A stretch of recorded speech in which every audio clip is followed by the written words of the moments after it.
गुजरात और हिमाचल प्रदेश विधानसभा चुनाव की मतगणना जारी। गुजरात में भाजपा को बढ़त, हिमाचल में भाजपा कांग्रेस के बीच कड़ी टक्कर।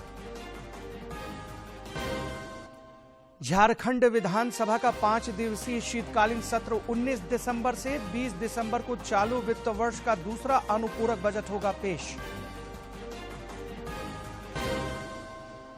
राज्य में खतियानी जोहार यात्रा की शुरुआत आज गढ़वा से। मुख्यमंत्री विभिन्न योजनाओं के क्रियान्वयन और जन समस्याओं से होंगे रूबरू।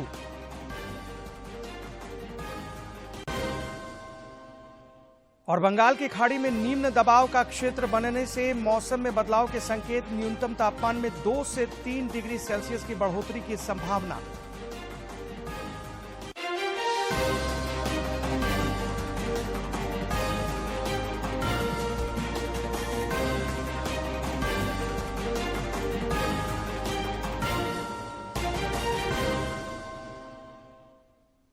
नमस्कार, आप देख रहे हैं खबरें झारखंड। इस वक्त की तमाम अहम और ताजा तरीन खबरों को लेकर हाजिर हूं मैं राहुल शर्मा।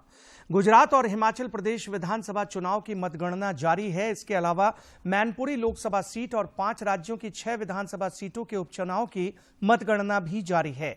इसमें उत्तर प्रदेश में रामपुर और खतौली, उड़ीसा में पदमपुर, राजस्थान में सरदार शहर, बिहार में कुढ़नी और छत्तीसगढ़ में भानु प्रतापपुर विधानसभा निर्वाचन क्षेत्र शामिल हैं।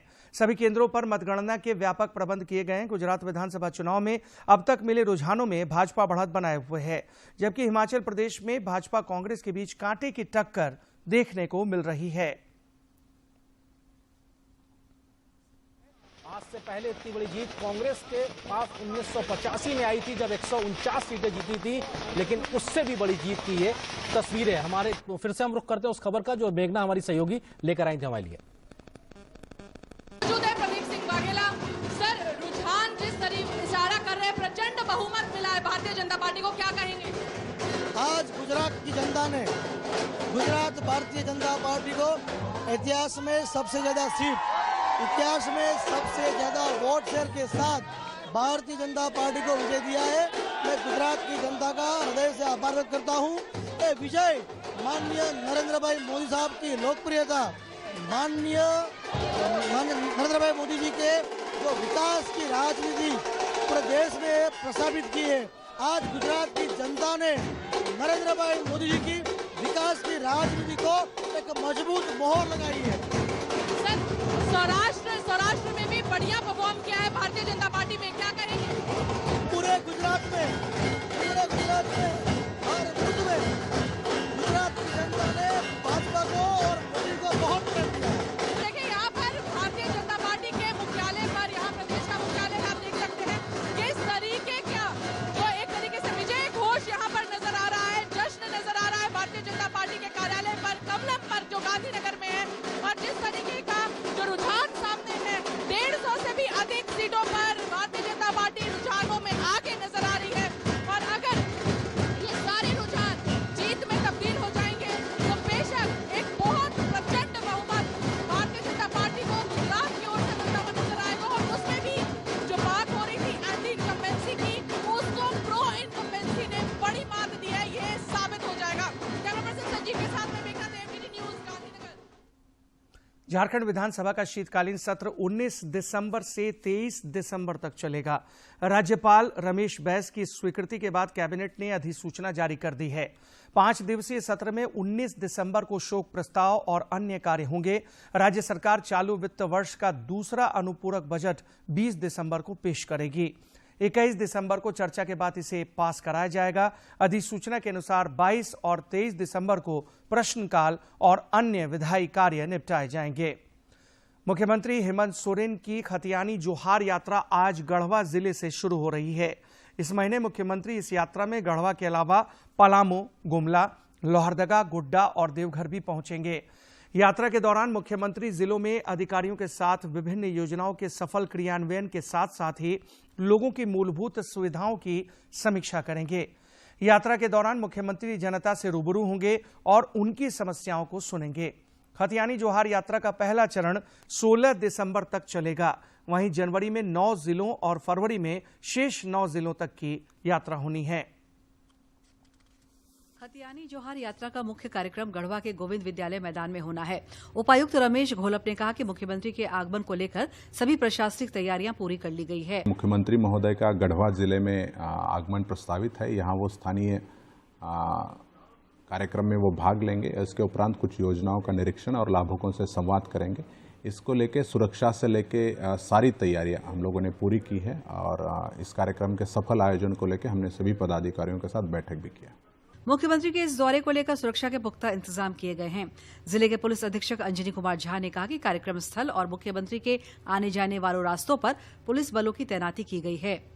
सुरक्षात्मक दृष्टिकोण से जो कुछ भी तैयारियां की जानी है उसको संबंधित वहाँ कार्य जो लोग करा रहे हैं उनको संबंधित विभागों को निर्देश दिया गया है।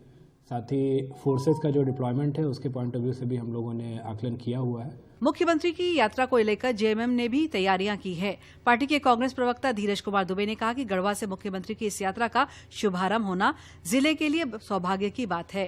गोविंद उच्च विद्यालय के प्रांगण में माननीय मुख्यमंत्री जी का आगमन हो रहा है। इसे लेकर झारखंड मुक्ति मोर्चा एवं गठबंधन घटक दल के सारे नेता पदाधिकारी कार्यकर्ता काफी उत्साहित है और जोर शोर से तैयारी में लगे हुए हैं। हमारी तैयारी लगभग पूरी हो चुकी है। मुख्यमंत्री इस दौरान सरकारी योजनाओं के विकास की गति का आकलन भी करेंगे। यह यात्रा 9 दिसंबर को पलामू, 12 को गुमला, 13 को लोहरदगा, 15 को गोड्डा और 16 को देवघर में संपन्न होगी। इधर भाजपा ओबीसी मोर्चा के प्रदेश अध्यक्ष अमरदीप यादव ने राज्य सरकार पर ओबीसी को ठगने का आरोप लगाया है। उन्होंने कहा कि राज्य सरकार ओबीसी हितैषी होती तो एक नोटिफिकेशन से इस वर्ग को फायदा पहुंचा सकती थी।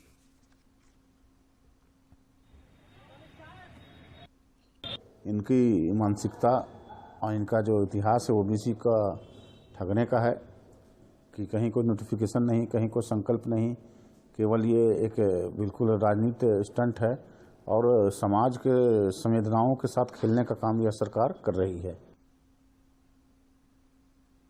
ग्रामीण विकास विभाग के सचिव प्रशांत कुमार की अध्यक्षता में मनरेगा योजना की वीडियो कॉन्फ्रेंसिंग के माध्यम से समीक्षा की गई। इस दौरान श्री कुमार ने विभिन्न जिलों में मनरेगा योजनाओं को लेकर कड़ी नाराजगी जताई है। उन्होंने कहा कि मनरेगा योजना नहीं है बल्कि यह ग्रामीणों के रोजगार के सृजन का सशक्त माध्यम है। इस दौरान उन्होंने सभी उप विकास आयुक्तों को मनरेगा कार्य में पूरी तरह से निगरानी करने का निर्देश दिया।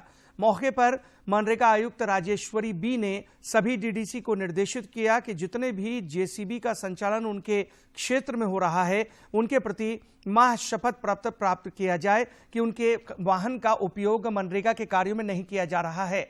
मनरेगा आयुक्त ने मनरेगा के कार्यों में जेसीबी का इस्तेमाल होने पर सुसंगत धाराओं के तहत कार्रवाई और जब्ती करने का भी निर्देश दिया। इधर राज्यपाल सह कुलाधिपति रमेश बैस ने कहा है कि मैकाले की शिक्षा नीति से नई शिक्षा नीति बिल्कुल अलग है, क्योंकि देश आजाद होने के बाद भी मैकाले की शिक्षा नीति के कारण मानसिक गुलामी बनी रही। नई शिक्षा नीति इससे बेहतर साबित होगी। उन्होंने कहा कि नई शिक्षा नीति का उद्देश्य व्यक्ति का समग्र विकास और चरित्र निर्माण है। वे कल टेक्निकल यूनिवर्सिटी में राष्ट्रीय शिक्षा नीति 2020 के कार्यान्वयन को लेकर आयोजित कार्यशाला में कुलपतियों, प्रतिकुलपतियों, विश्वविद्यालय अधिकारियों और शिक्षाविदों को संबोधित कर रहे थे। देश में भाषाई विविधता के कारण मातृभाषा में शिक्षा प्रदान करना एक सराहनीय कदम है। इधर राज्यपाल ने सभी विश्वविद्यालयों के कुलपतियों से राष्ट्रीय शिक्षा नीति 2020 के क्रियान्वयन की दिशा में हो रही प्रगति की जानकारी ली। उन्होंने राष्ट्रीय शिक्षा नीति 2020 के तहत लागू किए जाने वाले विभिन्न पाठ्यक्रमों की पढ़ाई के लिए शिक्षकों के लिए कार्यशाला, शिक्षा नीति में क्रेडिट सिस्टम, मातृभाषा, व्यावसायिक पाठ्यक्रम इत्यादि के संबंध में निहित प्रावधानों के संदर्भ में की जा रही कार्रवाई की जानकारी ली एवं कहा कि राष्ट्रीय शिक्षा नीति 2020 को लागू करने में यदि किसी भी तरह की कठिनाई होती है तो बिना संकोच उनसे संपर्क किया जाए। रसिया में जैसा अपनी भाषा में पढ़ाई होती है वहां नौकरी मिलती है, लेकिन हमारे यहाँ हिंदी में पढ़ाई होकर नौकरी क्यों नहीं मिलेगी? आप लोग भी विदेश गए होंगे, जब जाएंगे तो टी टाइम होगा तो अंग्रेजी में सब आपस में बैठ के बात करेंगे, लेकिन जब कॉन्फ्रेंस चालू होगा तो सब अपनी अपनी देश की भाषा में बोलेंगे। तो जब उनको अपने देश के भाषा के प्रति इतना प्रेम है तो हमारे को अपने देश के भाषा के प्रति प्रेम क्यों नहीं होगा। समाहरणालय भवन किसी भी जिले का प्रमुख प्रशासनिक केंद्र होता है। हजारीबाग का नया समाहरणालय भवन प्रशासनिक केंद्र तो है ही, यह जिले का प्रतिबिंब भी है, यानी चेहरा भी है। आखिर ऐसा क्या है इस कलेक्ट्रेट बिल्डिंग में जो आपको और किसी कलेक्ट्रेट को नजर नहीं आएगा? देखिए खास रिपोर्ट। हर जिले की एक विशिष्ट पहचान होती है जो उसे अन्य क्षेत्रों से अलग करता है। झारखंड का हजारीबाग जिला सर्वगुण संपन्न है। प्रकृति ने इसे पेड़ पौधे से तो सजाया ही है, यहाँ की सोहराय और कोहबर कला तो विश्व विख्यात है। प्रधानमंत्री नरेंद्र मोदी भी इस कला की चर्चा मन की बात में कर चुके हैं। हजारीबाग के नए समाहरणालय भवन को भी सोहराय और कोहबर चित्र से सुसज्जित किया गया है। सोहराई कोहबर इसकी कलाकृति की गई है सभी फ्लोर्स पे। ये आर्ट हमारी जो ग्रामीण महिलाएं हैं, जिले की जो ग्रामीण महिलाएं हैं, उन्होंने बनाई है। हजारीबाग का नया समाहरणालय भवन परिसर 12 एकड़ में फैला है तथा एक विशेष आकृति में बना हुआ है। जिले की उपायुक्त नैन्सी सहाय ने बताया कि समाहरणालय भवन में आने जाने वालों की सुविधा के लिए हर फ्लोर पर मुकम्मल व्यवस्था रखी गई है। उनके कंफर्ट के लिए वहां पर कुर्सियां, वेटिंग एरिया, टॉयलेट, पानी, ये सब की व्यवस्था भी की गई है। जिले का नया समाहरणालय भवन एक म्यूजियम के समान है, जहां आपको हर वो चीज नजर आएगी जो जिले की कला, संस्कृति और पहचान को प्रदर्शित करती है। ये पूरा म्यूजियम बन गया एक तरह से बिल्डिंग। जब आप बिल्डिंग में घुसेंगे तो हजारीबाग में जितना भी चीज मिलता है दीवार में लगा हुआ मिल जाएगा। समाहरणालय भवन में इसके अलावा प्लास्मार्ट और दीदी कैफे भी खोले गए हैं, जिसे महिलाओं द्वारा संचालित किया जाता है। पलाश मार्ट, जिसमें हम लोग ग्रामीण विकास विभाग की तरफ से जो संचालित हमारी एसएचजी की दीदियों के द्वारा, सेल्फ हेल्प ग्रुप्स की दीदियों के द्वारा जो सामान बनाए जाते हैं, जो उत्पाद बनाए जाते हैं, उसका हम लोगों ने एक दुकान खोला है। समाहरणालय भवन कैंपस में राष्ट्रीय प्रतीक चिन्ह अशोक स्तंभ को भी लगाया गया है। साथ ही महात्मा गांधी की प्रतिमा भी स्थापित की गई है। ये हजारीबाग का समाहरणालय भवन है और हमारे पीछे आप ये तस्वीरों में देख सकते हैं कि किस तरीके से यहाँ का जो इको टूरिज्म है, हजारीबाग में किस तरीके के बर्ड्स है, वो सारी तस्वीरों को यहाँ की दीवारों पर सजाया गया है। और इस तरह का सिर्फ ये नहीं है कि सिर्फ ये हमारे पास नेचुरल रिसोर्स, यहाँ के क्या खान पान है, यहाँ पर क्या इनकी संस्कृति रही है, यहाँ पर किस तरह से सोहराय पेंटिंग को बढ़ावा दिया जा रहा है, इन तमाम तरह की चीज़ों को यहाँ दीवारों पर सजाया गया है ताकि जो भी लोग समाहरणालय पहुँचे उनको एक झलक में पूरे हजारीबाग का दीदार हो जाए। अपने सहयोगी करमवीर के साथ मैं दिवाकर कुमार, दूरदर्शन समाचार, हजारीबाग। जमशेदपुर पुलिस ने कई राज्यों में पुलिसकर्मी बनकर लोगों से गहनों की ठगी करने वाले ईरानी गैंग के मास्टरमाइंड समेत 3 लोगों को गिरफ्तार किया है। जिले के वरीय पुलिस अधीक्षक प्रभात कुमार ने बताया कि गिरफ्तार किए गए आरोपियों में सादिक हुसैन, कासिम बेग और तकबीर खान शामिल हैं। उन्होंने बताया कि आरोपियों की निशानदेही पर ठगी किए गए कई गहने जब्त किए गए हैं।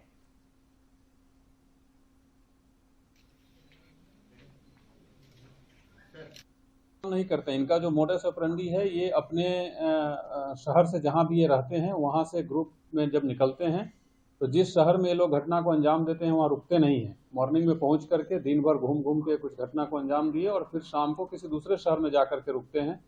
जैसे 4 तारीख को इन्होंने कोलकाता के खिदरपुर एरिया में, जिसका एग्जैक्ट डिटेल्स हम लोग अभी पुलिस से संपर्क कर पता कर रहे हैं।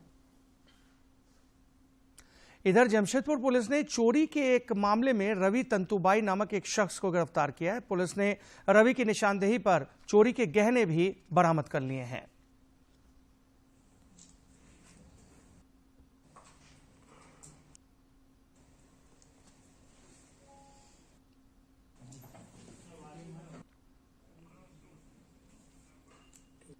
वो नहीं घर खाली छोड़ के गए थे। आज के प्रेस कॉन्फ्रेंस के बारे में बताएं। तारीख को बिरसा नगर में कांड दर्ज हुआ 98/22। इसमें एक तंतुबाई करके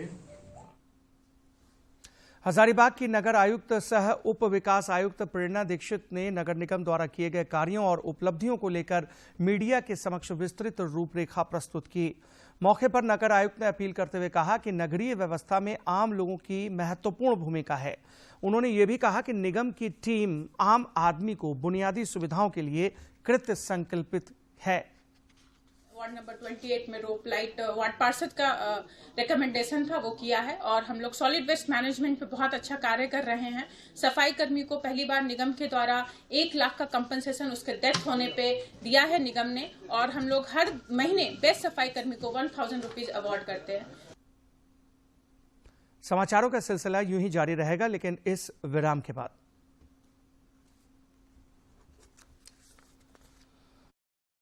पहले मेरी घर की आर्थिक स्थिति खराब थी, गुजर बसर करने के लिए भी दिक्कत हो रहा था। मुझे अपना खुद का बिजनेस शुरू करना था। रोजगार के लिए इधर उधर भटक चलते थे। जहां आप लोन के लिए दर बदर भटकते थे, हम लोगों ने मुख्यमंत्री रोजगार सृजन योजना प्रारंभ किया है। 50,000 से 25 लाख रुपए तक का लोन देने का सरकार ने कानून बनाया। मुझे मुख्यमंत्री रोजगार सृजन योजना के अंतर्गत 8,86,000 की सहायता राशि प्राप्त हुई है। मुझे 20 लाख का लोन मिला है। मुझे 5 लाख की सहायता राशि मिली है। 8 से 10 आदमी का भी रोजगार दे रहा हूँ, उनका भी जीवन अपन अच्छा से चल रहा है। हैंडीक्राफ्ट एंड हैंडलूम का बिजनेस स्टार्ट किया है। इस योजना से मुझे रोजगार के साथ सामान भी मिला है। मैं अपना व्यवसाय और अपना परिवार खुद भी देखती हूँ। मुझे एक जिंदगी में जीने का एक अच्छा मौका मिला है। मैं माननीय मुख्यमंत्री श्री हेमंत सोरेन जी का बहुत बहुत आभार प्रकट करती हूँ। अमरेकर हेमंत दादा के जय जोहार, जय झारखंड। पहले मेरी घर की आर्थिक स्थिति खराब थी, गुजर बसर करने के लिए भी दिक्कत हो रहा था। मुझे अपना खुद का बिजनेस शुरू करना था। रोजगार के लिए इधर उधर भटक चलते थे। जहां आप लोन के लिए दर बदर भटकते थे, हम लोगों ने मुख्यमंत्री रोजगार सृजन योजना प्रारंभ किया है। 50,000 से 25 लाख रुपए तक का लोन देने का सरकार ने कानून बनाया। मुझे मुख्यमंत्री रोजगार सृजन योजना के अंतर्गत 8,86,000 की सहायता राशि प्राप्त हुई है। मुझे 20 लाख का लोन मिला है। मुझे 5 लाख की सहायता राशि मिली है। 8 से 10 आदमी का भी रोजगार दे रहा हूँ, उनका भी जीवन अपन अच्छा से चल रहा है। हैंडीक्राफ्ट एंड हैंडलूम का बिजनेस स्टार्ट किया है। इस योजना से मुझे रोजगार के साथ सामान भी मिला है। मैं अपना व्यवसाय और अपना परिवार खुद भी देखती हूँ। मुझे एक जिंदगी में जीने का एक अच्छा मौका मिला है। मैं माननीय मुख्यमंत्री श्री हेमंत सोरेन जी का बहुत बहुत आभार प्रकट करती हूँ। अमरेकर हेमंत दादा के जय जोहार, जय झारखंड।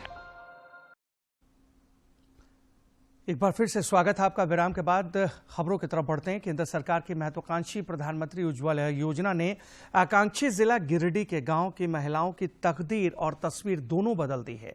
लकड़ी और कोयला के कारण होने वाली धुएं की दुश्वारियों से उन्हें मुक्ति मिली है और उनके जीवन स्तर में भी सुधार हुआ है। जिला गिरिडीह की तिलोड़ी की महिलाएं सरकार से मुफ्त में गैस सिलेंडर मिलने से काफी खुश हैं। रुखसाना खातून और इला अपनी परेशानियों को बयां करते हुए कहती हैं कि लकड़ी और कोयला पर खाना बनाने में दिन भर समय तो बर्बाद होता ही था, स्वास्थ्य की परेशानी भी होती थी। इतना ही नहीं, लकड़ी चुनने की वजह से घर परिवार के लिए समय भी नहीं मिलता था। वो कहती हैं कि धन्य है मोदी जी, जिन्होंने गरीब महिलाओं को गैस सिलेंडर देकर उन्हें कई तरह की परेशानियों से मुक्ति दिलाई। अभी गैस आके मिल गया है तो अभी बहुत बढ़िया है। आराम से भी गैस मिल गया, आराम से खाना वाना बना रहे हैं। कुछ ऐसी ही राहत कुसमा टांड की काजल परवीन और सबीना को भी मिली है। इनका कहना है कि जब गैस सिलेंडर नहीं था तो लकड़ी से खाना बनाना बहुत बड़ा काम था। घर धुआं से भरा रहता था, परिवार के लिए समय नहीं था, बच्चे बासी भोजन करके स्कूल जाते थे। लेकिन आज दुनिया ही बदल गई है। गैस दिया, गैस पे खाना बनाते हैं, बच्चे को टिफिन भी टाइम से देते हैं, स्कूल भी भेजते हैं और घर में भी हम अपना कुछ काम करते हैं। तिलोड़ी के मुखिया शब्बीर आलम का कहना है कि प्रधानमंत्री उज्ज्वला योजना ने महिलाओं को सम्मान देने का काम किया है। इतना ही नहीं, उन्हें शारीरिक और मानसिक परेशानियों से भी मुक्ति दिलाई है। उन्होंने बताया कि उनकी पंचायत में 800 महिलाओं को उज्ज्वला योजना का लाभ मिला है। चौका में चला जाता था, चूंकि लकड़ी से और कोयले से खाने बनाने में काफी समय लगती थी और जिसके वजह से क्या था कि वे अपने बच्चों को, अपने परिवार को समय नहीं दे पाती थी। आज महिलाएं काफी खुश है, क्योंकि उज्ज्वला योजना के तहत उन्हें जो है जो बहुत कम समय में वो अपना खाना वगैरह बना लेती है। तो महिलाओं का प्रधानमंत्री उज्ज्वला योजना ने आकांक्षी जिला गिरिडीह के इन गरीब परिवारों के जीवन में उजाला लाने का काम किया है। एक मुफ्त घरेलू गैस कनेक्शन ने इन परिवारों की कई मुसीबतों का अंत किया है। गिरिडीह से रमेश प्रभाकर की रिपोर्ट। रांची में इन दिनों झारखंड इंटरनेशनल ट्रेड फेयर की धूम देखने को मिल रही है। लोगों को यहां जरूरत की चीजें तो मिल ही रही हैं, उनका बखूबी मनोरंजन भी हो रहा है।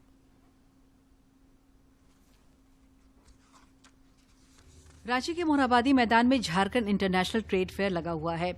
मेले में इलेक्ट्रॉनिक गैजेट, सुंदर नक्काशी वाले फर्नीचर, घरेलू जरूरत की चीजें और सजावटी सामानों के अलावा खाने पीने के स्वादिष्ट व्यंजन भी उपलब्ध है। मेला घूमकर लौट रहे लोग बनारसी पान का स्वाद लेना नहीं भूलते। यहाँ आपको मिलेगा मीठा पान मिलेगा, गिलोड़ी पान मिलेगा, स्पेशल पान मिलेगा, चॉकलेट पान मिलेगा, हार पान मिलेगा, स्मोक पान मिलेगा। मेले में झारखंडी संस्कृति की खुशबू भी दिख रही है। लोग यहाँ के लोकप्रिय व्यंजनों का लुत्फ भी उठा रहे हैं। खासकर धुसका की मांग काफी ज्यादा है। झारखंड धुसके का नाम से ही फेमस है, सभी को पता है। तो धुसका ऐसा चीज है कि सभी जगह मिलता नहीं है, ये स्पेशली आपको झारखंड में ही मिलेगा। एक खास बात और, यहाँ बच्चों के मनोरंजन का भी पूरा ख्याल रखा गया है। कई तरह के झूले बच्चों को लुभा रहे हैं। कुल मिलाकर ग्राहक पूरे संतुष्ट होकर ही लौट रहे हैं। सबसे अच्छी बैंगल्स लगी, यहाँ कॉस्मेटिक सामान सब अच्छा लगा, स्टॉल भी अच्छा लगा हुआ है, बच्चे लोग घूमने फिरने के लिए बहुत अच्छा है। सब अच्छा सामान है। देखिए हमने लिया भी एक कप भी लिए हैं, फिर बैंगल्स लिए हैं, बहुत अच्छा सामान है यहाँ पे। यह मेला वास्तव में एक भारत श्रेष्ठ भारत की मिसाल भी पेश कर रहा है। तो देर किस बात की, बनारस का मीठा पान खाना हो या फिर झारखंडी धुसके का लेना हो आनंद, चले आइए रांची का मोरहाबादी मैदान। रांची से अवधेश गौतम की रिपोर्ट। प्रधानमंत्री नरेंद्र मोदी इस महीने की 25 तारीख को मन की बात कार्यक्रम के जरिए देशवासियों को संबोधित करेंगे। प्रधानमंत्री ने लोगों से आग्रह किया है कि वे नए भारत के निर्माण से जुड़ी अपनी प्रेरक कहानी और उपलब्धि भेजें। आम लोग अपने सुझाव 1800-117-800 पर रिकॉर्ड कर सकते हैं। रणजी ट्रॉफी क्रिकेट में 13 दिसंबर को राजधानी रांची स्थित जीएससीए स्टेडियम में झारखंड और केरल के बीच मैच खेला जाएगा। इसकी तैयारियां पूरी कर ली गई हैं। झारखंड की टीम को एलिट ग्रुप सी में रखा गया है। भारत के प्रमुख घरेलू टूर्नामेंट के नए फॉर्मेट के तहत रणजी ट्रॉफी को एलिट और प्लेट श्रेणियों में विभाजित किया गया है। इसका मतलब है कि इस टूर्नामेंट में 2 टीम विजेता रहेंगे। खेल निदेशक सरोजनी लकड़ा ने राज्य भर में चल रहे मुख्यमंत्री आमंत्रण फुटबॉल कप प्रतियोगिता 2022 के प्रगति की समीक्षा बैठक की। बैठक में जिला खेल पदाधिकारियों से पंचायत एवं प्रखंड स्तरीय आयोजन की अद्यतन स्थिति और खेल किट क्रय और वितरण की स्थिति की समीक्षा की गई। इसके अलावा मुख्यमंत्री आमंत्रण फुटबॉल कप प्रतियोगिता का खिलाड़ियों के हित में व्यापक प्रचार प्रसार करने का निर्देश दिया गया। और अब मौसम केंद्र रांची के अनुसार बंगाल की खाड़ी के दक्षिणी भाग में एक निम्न दबाव का क्षेत्र बना हुआ है। इसके चक्रवात में तब्दील होने की संभावना है। इसके कारण झारखंड में मौसम में हल्का बदलाव महसूस किया जाएगा। मौसम केंद्र के मुताबिक 9 और 10 दिसंबर को न्यूनतम तापमान में 2 से 3 डिग्री सेल्सियस की बढ़ोतरी की संभावना है। इसके अलावा राज्य के कई इलाकों में 12 दिसंबर तक आंशिक बादल छाए रहने की संभावना है। सुबह में कहीं कहीं कोहरा भी छाया रहेगा। इधर हजारीबाग की उपायुक्त नैन्सी सहाय ने कहा है कि झारखंड राज्य के विभिन्न हिस्सों में तापमान में लगातार तेजी से गिरावट हो रही है, जिससे जिले में शीतलहर, ठंड और कुहासे का प्रकोप की संभावना बन रही है। उन्होंने शीतलहर से बचाव के उपायों को अमल कर इसके प्रकोप से बचने की सलाह दी। उन्होंने कहा कि किसी भी आपात स्थिति में पुलिस सहायता के लिए डायल 100, अग्निशमन सहायता के लिए डायल 101, एम्बुलेंस की सहायता एवं कंपोजिट कंट्रोल रूम के लिए 0654626415 एवं 265233 पर संपर्क किया जा सकता है। और अब कुछ खबरें राज्य के विभिन्न जिलों से।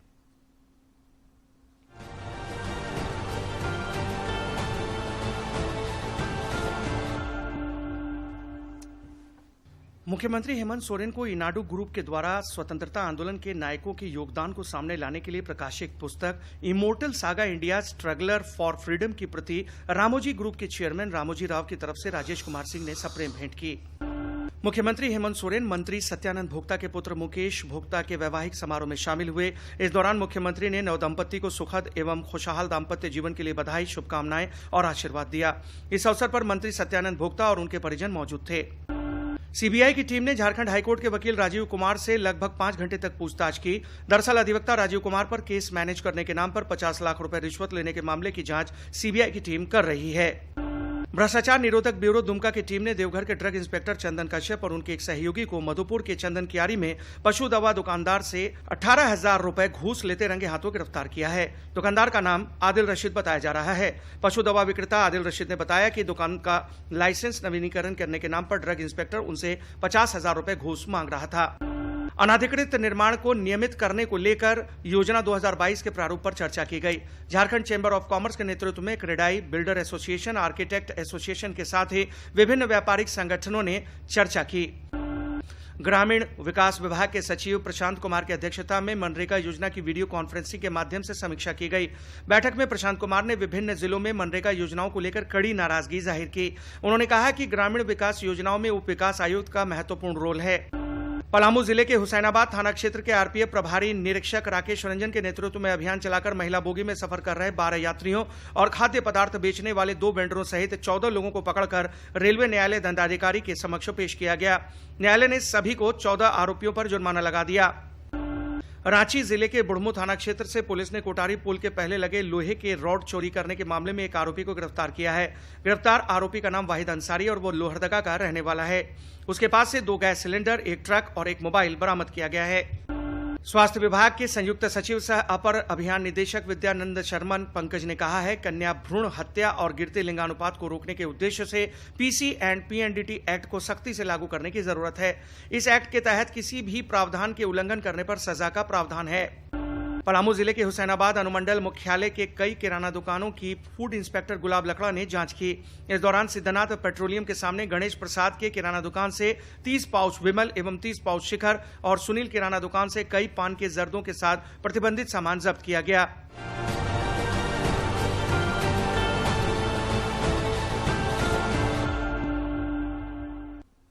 चित्रकारी को हाथों का हुनर कहा जाता है, लेकिन जन्म से हाथ पैर ना होने के बावजूद जब कोई कोरा कागज में रंग भरने लगे तो हैरान होना लाजमी है। देखते हैं रिपोर्ट। रांची जिले के सुकुरहुट्टू गांव के रहने वाले सूरज नायक की उम्र महज 18 वर्ष है। विडंबना ये है कि ये जन्म से ही दिव्यांग हैं। इन चुनौतियों के बावजूद सूरज चित्रकारी खूब करती हैं। हमको बहुत शौक है पेंटिंग उंटिंग करने का। 15 साल से कर रहे हैं पेंटिंग उंटिंग। पढ़ाई उढ़ाई तो नहीं हुआ है मेरा पास, खुद से नहीं किए हैं, तो पेंटिंग उंटिंग से दिलचस्पी है, पूरा करते हैं। खुद के हाथ पैर ना होने की वजह से कहीं आने जाने के लिए सूरज को किसी दूसरे के कंधे की जरूरत पड़ती है। बावजूद इसके सूरज के हौसले काफी बुलंद हैं। आगे चलकर वे एक नामी चित्रकार बनना चाहते हैं। पढ़ाई के साथ साथ में पेंटिंग करके खूब नामी करे, प्रधानमंत्री से जाके हम भेंट करेंगे। सूरज के घर की माली हालत अच्छी नहीं है। मां कांति देवी बताती हैं कि पैसों के अभाव के कारण वे सूरज को। और इसी के साथ इस बुलेटिन में फिलहाल इतना ही। दीजिए इजाजत, लेकिन चलते चलते एक नजर अब तक की सुर्खियों पर। गुजरात और हिमाचल प्रदेश विधानसभा चुनाव की मतगणना जारी। गुजरात में भाजपा को बढ़त, हिमाचल में भाजपा कांग्रेस के बीच कड़ी टक्कर। झारखंड विधानसभा का 5 दिवसीय शीतकालीन सत्र 19 दिसंबर से 20 दिसंबर को चालू वित्त वर्ष का दूसरा अनुपूरक बजट होगा पेश। राज्य में खतियानी जोहार यात्रा की शुरुआत आज गढ़वा से। मुख्यमंत्री विभिन्न योजनाओं के क्रियान्वयन और जन समस्याओं से होंगे रूबरू।